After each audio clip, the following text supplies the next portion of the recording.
two big matchups this week in week number 9. One of them being the 7-1 Indianapolis Colts. Yes, that's a real statistic against the 4-3, the team we talked about a little bit earlier, the Pittsburgh Steelers at Aquashore Stadium in Pittsburgh. Yes. I will actually be doing a live reaction to this game on Sunday over on my YouTube channel, Ungar to the Max. So be sure to check that out. But I honestly think this game could go a long way in shaping what the AFC playoff picture looks like because of this. Indianapolis still has to play at Kansas City later in the season. I would not be surprised if that game, by the way, gets flexed into either Sunday Night Football or Monday Night Football. But Indy is currently the number 1 seed in the AFC right now at 7-1. I know before the season, I thought they'd be the worst team in the AFC. So what shows what I know, for God's sakes. But you have Pittsburgh, who is coming off of back-to-back losses against the Packers and the Bengals before they had won against the Browns, which isn't that impressive considering, well, it's the Browns. And now you come off giving up, 35 points against the Packers, if I'm not mistaken? And you gave Tucker Kraft, a Rob Gronkowski, Travis Kelce type performance. And now you have the Daniel Jones, who I have number 2 in my MVP voting. That's surprising coming from you because I thought you would have gave it to Jonathan Taylor, who I think is more in the MVP conversation than Daniel Jones. Well, the only reason I have him over Jonathan Taylor, as much as I love JT, is just because of the narrative surrounding quarterbacks of how valuable they are. No, it's true. I think the difference here, though, was JT has 16 touchdowns. No, if it were up to me, I'd rather vote for JT over Daniel Jones. But in this case, people, because of the narrative of, the quarterback's the most important position in football.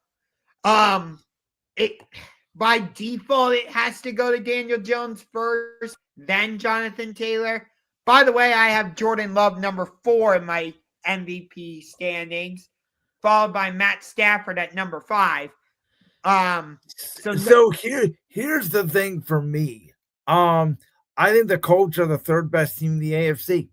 I think I would not pick them to beat Buffalo because Buffalo to me has Josh Allen, and outside of Patrick Mahomes, I'm not picking anybody to beat Josh Allen.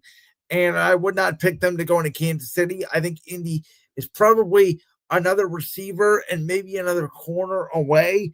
I think they're a really good team. I think they're a great story. I think they have a chance to get the number 1 seed, which I think will help a lot because the one thing I think they may be able to do on both Buffalo and Kansas City to give them a shot to win games is to run the football with Jonathan Taylor and that dominant offensive line. Shane Steichen has been mastery this season. He looks in the form he was when he took the Eagles to Super Bowl 57 as the offensive coordinator. I said going into the year, this Colts team could be good. I just did not know how good Daniel Jones is going to be. And to me, I look at this matchup against Pittsburgh, and again, the Steelers have not beat a winning team yet this season. I think Indianapolis has the decided advantage on the offensive and defensive lines, and as long as they keep Daniel Jones clean, I know Pittsburgh's going to play angry. I know they're going to be mad, but we thought that the same way against the Packers. Don't be surprised if this game ends up with the Colts winning by more than 1 possession. See, I think this game could be close, actually, because everybody's dismissing Pittsburgh, and you got everybody putting Indianapolis at least top 3 in their power rankings, it seems like. I'm not dismissing Pittsburgh. I just think the Colts are that good. I mean, they're a 3-point favorite in Pittsburgh.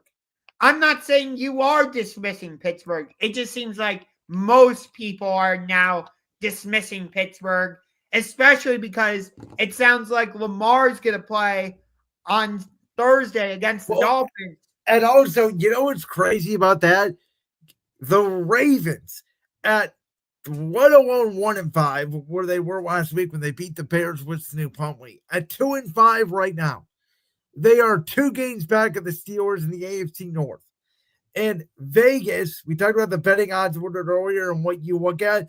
The Ravens are currently the favorites to win the AFC North. Yeah, and they still have 2 games left against each other, which, trust me, I will tune into that because for me, Steelers-Ravens is the best rivalry in the NFL. It is a top 3 rivalry in all of sports alongside Ohio State, Michigan, and Duke, North Carolina. I don't care. I will continue to say that is one of the best rivalries in all of sports, whether you like it or not. Here's the other thing, though, too, Josh. The Colts' one loss this year was against the Rams. That was the game that Mitchell tossed the ball out of the end zone, or they might still be undefeated. Yeah.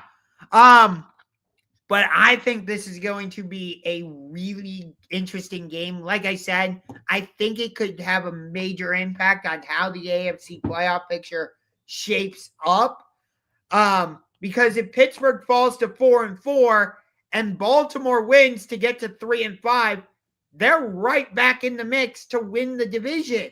Agreed. And who's to say that, Jacksonville can't figure it out and they grab one of those wild card spots, and guess who's left outside? I disagree with that. So this is where I look at the AFC playoff picture.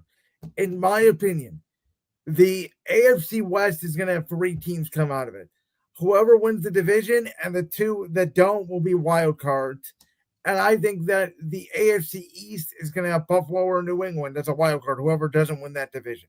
So I think there's only going to be 1 team out of the South. I think that's Indy. And I think there's going to be 1 team out of the North, whether that's Pittsburgh or Baltimore. Cincinnati's a long shot, but they can't even beat the Jets. So that I think the AFC playoff picture right now is almost set. I understand what you're saying about Jacksonville, but I'm not taking them over the Chargers. I'm not taking them over Kansas City. And you know how I feel about the Broncos. I think Denver's absolutely better than Jacksonville. I don't think they're better than New England. I don't think they're better than Buffalo. I don't think they're better than Indy. And someone's got to win this division out of the North. And that's why I'm saying this is an important game in how the AFC playoff picture shapes up, because I feel like Pittsburgh has to win this game to stay in the mix with somewhat because of it's not necessarily true because of the division they're in. I mean, we talked about it a couple weeks ago. 8 wins could win them this division.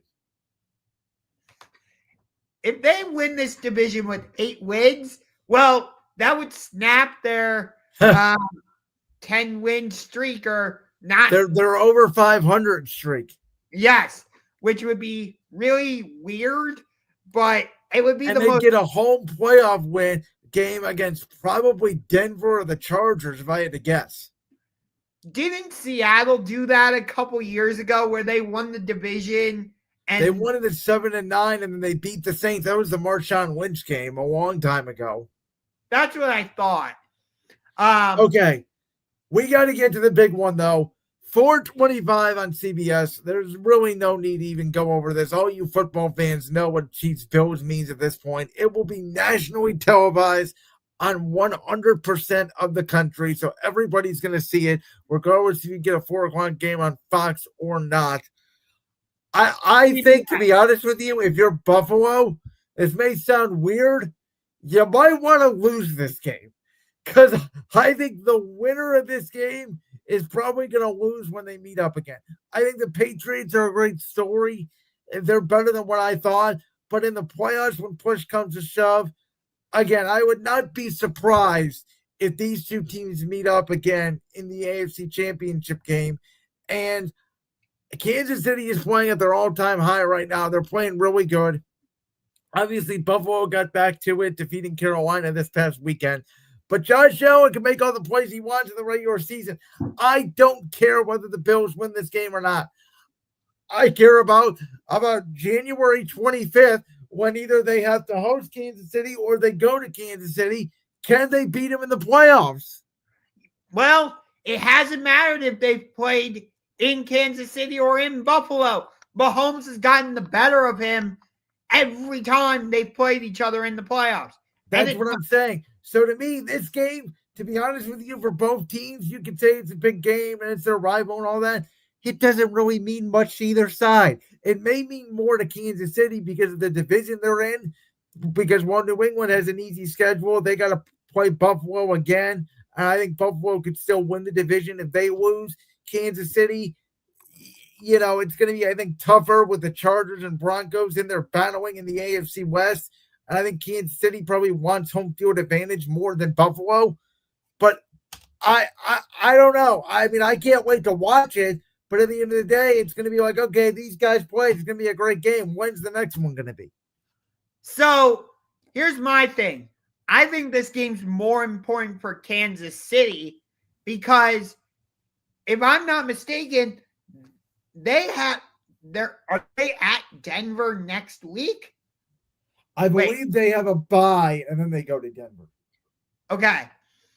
So I believe their next two games are Buffalo this week, and then after their bye, it's at Denver. I believe you're right. And then they have another game, and then they go to Dallas on Thanksgiving. Okay. So with those two games on deck, at Buffalo and then at Denver, for me, this game is more important for Kansas City because of what you mentioned, the division they're in. Right now, the Broncos are winning the division. Well, you have a chance to play them in, what would that be, 3 weeks? 2 weeks, something like that? Well, it'd be from week 9 to week 11, so 2 weeks. Okay, so you have a chance to play them in Denver in 2 weeks. So you want to have as much momentum as you can. And I know they beat the Raiders and they beat the Commanders. Whoop-de-freaking-do. You won those games at home. Jaden Daniels wasn't even playing for the Commanders, and they only scored 7 points even though they created 2 turnovers in the first half. Here's the thing, though. They didn't blow out anybody last year. How many times did we say, oh, the Chiefs got lucky. Oh, the Chiefs got lucky. Oh, they should have lost this game. Well, this year they're not getting lucky. They're just beating people up. Yeah, and if you remember, after that Jacksonville game, we were like, well, what's wrong with Kansas City? Well, we didn't really say that. We said we were going to start asking the question if they lost to Detroit, and that's when this run started. They completely took apart the Lions on that Sunday night game. Yeah, they really did. And yet it seems like Detroit has had a resurgence since that game, but we're not talking. The Lions are always good at home. That's the difference with them. Yes. But for me, like I said, this game's more important for Kansas City because they have that game at Denver coming up. You want to have as much momentum as you can. But by the same token, Buffalo needs this game equally as bad because they're trying to keep pace with the New England Patriots, who I understand what you're saying, that Buffalo still has a chance, but because New England already went into Buffalo and beat the Bills, and the Bills still have to come to Foxborough, I think I think New England is winning this division. And Buffalo's going to have to go through the wild card if they want to get to where. I disagree. I think even if the Bills lose this game, they may lose one other game the rest of the year, which would be probably Philadelphia week 17, because I think they will get revenge on New England in Foxborough. I don't see New England. I mean, it took New England forcing uncharacteristic Buffalo fumbles and an insane game by Stephon Diggs for them to beat Buffalo. I'm not saying it's that they can't. I'm saying it did take a lot for them to do so. Can they do it again? I'm not sure they can. I think they have found a formula. Yes, they need to improve their offensive line. You can't be giving up 5 sacks to one guy. And here's the thing. This is the one thing I'm worried about the Patriots. They're beat outside of Buffalo. Again, give them all the credit for the Bills win because they deserved it. The rest of their wins have mostly come against tomato cans. That part is true. We're going to get a true taste of who the Patriots are when they have to play at Tampa Bay. I know the Buccaneers will be without Mike Evans, which is unfortunate. I love Mike Evans. They are still easily a top 3-4 team in the NFC. 100%. And that game's in Tampa. So we will definitely learn a lot about the Patriots in that game. But like, it's Josh Allen and Patrick Mahomes. It is must-watch TV. You know it's going to be a great game. I love that it's with Nance and Romo again. I'm surprised that this matchup has always been on CBS. Well, part of it's because CBS protects it. They get one game to protect every year, and this is the game that they protect. I'm not saying I don't like that because I love Nance and Romo on the call for this game every time, but I would love to see this game be on Monday Night Football once. Personally, I mean, they were on Sunday night one time. I'd love to see it on a Sunday night again. I don't know if I can handle Chris Collinsworth talking about both of these guys. All right, my head might explode. Let's get to our top 5 games now of Week 9. So I'm going to go first. There's a lot of interesting matchups this week. It's a weird week for me personally because, well, the Browns and Eagles are both on a bye, so I don't really have a dog in the fight this week. I sort of get to chill back and watch all the games. But number 1 is obvious, so I'm just going to go straight from the top. We talked about the Chiefs-Bills. Number 2 is the NFC North Division Showdown at 1 o'clock featuring the return of J.J. McCarthy and the Minnesota Vikings against Dan Campbell and those Detroit Lions coming off a bye. They're at home. We know the Vikings have been really struggling. It's going to be J.J. McCarthy's first action in 7 weeks, and there's no pressure now for him because Carson Wentz is out for the season. This is his team. Let's see what he can do. The Vikings and Lions, even though their records may not be, that great for Minnesota, they always typically do play those close games. This is, of course, a rematch of Week 18 last year in Detroit. Number 3, we already talked about Colts-Steelers. Number 4. Now, this all does depend on the health of the quarterback of the Washington Commanders, Jaden Daniels, but this is a Sunday night game with the Seahawks coming off their bye. They're in a battle in the NFC West with the Niners and the Rams. They have to take on a Commanders team. By the way, Seattle is currently leading that division. Yeah, and they're in a battle, like I said, with the Niners and Rams for that division. They are going against a Commanders team who you could say it's the injuries, or you could say they're one of the biggest disappointments in the year of the NFL. I said going into the year, I did not think the Commanders could sustain what they did a year ago with all those one-possession games. I thought this was bound to happen. Despite Jaden Daniels' injuries and the Debo injury and the McLaurin injury, they just struggled defensively and offensively altogether. So is this really who Washington is this year? And then number 5, and I put this on the list because of the history of what a certain quarterback for the Arizona Cardinals, if he's going to be healthy and playing, does in AT&T Stadium. He loves playing in that stadium. He's lit up the Cowboys. We talked about how great this Cowboys offense was going into the Denver game. And then Denver just put up 44 points on them, and the Cowboys offense fell flat on their face. Can Dallas bounce back at home against an Arizona team who always plays well in Dallas and coming off a bye? And they've lost 5 straight games, but all by one possession. In my opinion, I think it's a very intriguing Monday night game down there in Big D. So for most of your list, we agree on like 2 games. Number 1, Chiefs Bills. I don't really need to explain more than that. Number 2, Steelers-Colts. Or, I'm sorry, Colts-Steelers. There we go. Again, we already talked about it. I don't really need to say any more than that. At number 3, I'm actually going down to Central Texas. Not to Dallas, but to Houston.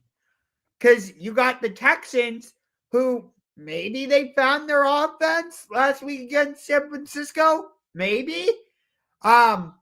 Well, the Niners also don't have a pass rush, and now they're going up against the best pass rush in the league. I think Denver being favored there says something about Houston to me. So, but the fact that you got Denver coming off of playing up 40 against Dallas and now having to go on the road to play a very stingy Houston defense, I think it makes that a very interesting game. I really like it. So I got it at number 3.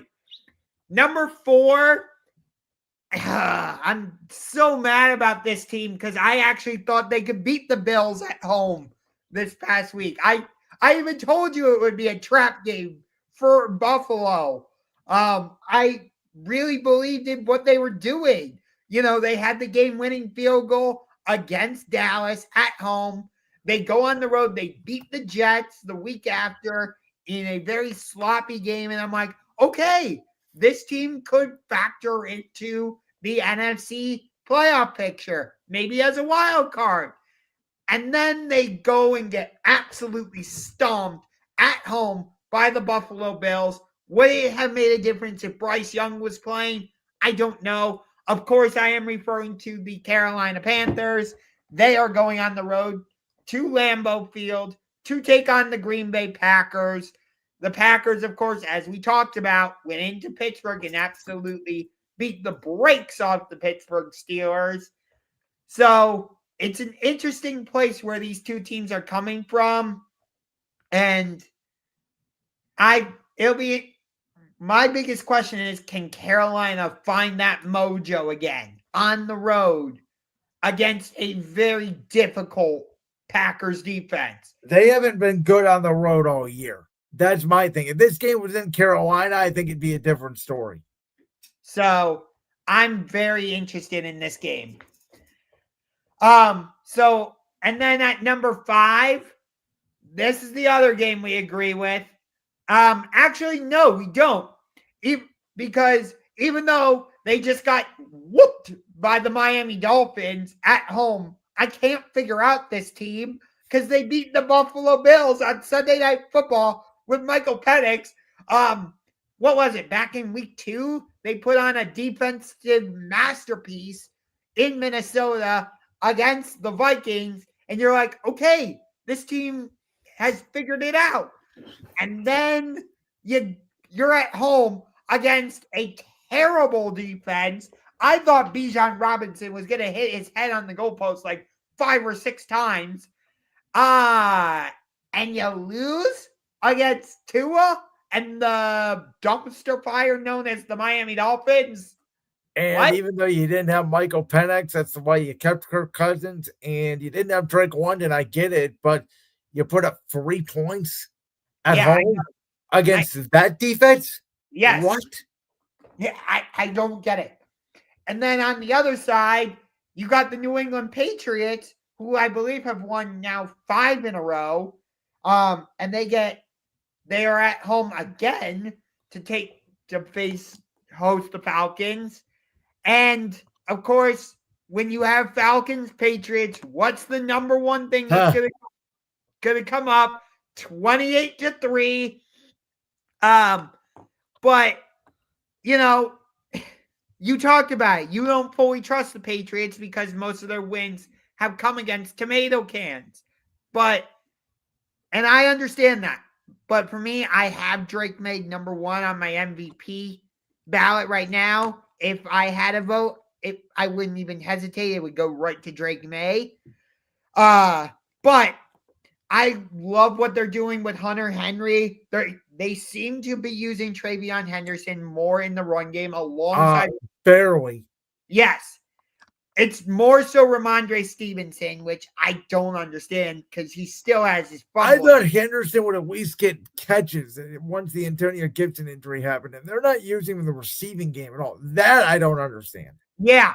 If you remember, I thought Travion Henderson would win Rookie of the Year because I didn't think it was a bad pick at all. I mean, my pick was Aston Genty. Look where that's going. So I think that's one of the little bit of a minor storyline this year in the NFL is outside of Amari and Hampton, these rookie running backs that had a lot of promise are not delivering. Yeah, I agree. J.K. Dobbins, or I'm sorry, R.J. Harvey with Denver hasn't quite hit the mark the way I thought he would in that Sean Payton offense. It's been more so J.K. Dobbins because if I'm not mistaken, he's the other running back for Denver. Correct. And I thought Dylan Sampson would be a huge weapon for Cleveland in the passing game, and they just don't use him. Until Quinshon Judkins got hurt. So, Yeah. I don't know, but I agree. I think very similar to the Carolina Green Bay game that you mentioned earlier. Atlanta's coming in completely embarrassed. I think Atlanta's going to give New England everything they have in this game. I'm not sure it's going to be enough to win the game, but don't be surprised if this is like 23-20 with 2 minutes left and Atlanta's trying to drive down to tie the game. Yeah. Personally, when I look at the primetime games for this week, they all pretty much suck. You got Ravens at Dolphins. No, thank you. Seahawks, Commanders. If Jaden Daniels was playing, yeah, I would actually watch, but not really interested as much as I love Seattle. And then Cardinals, Cowboys, meh.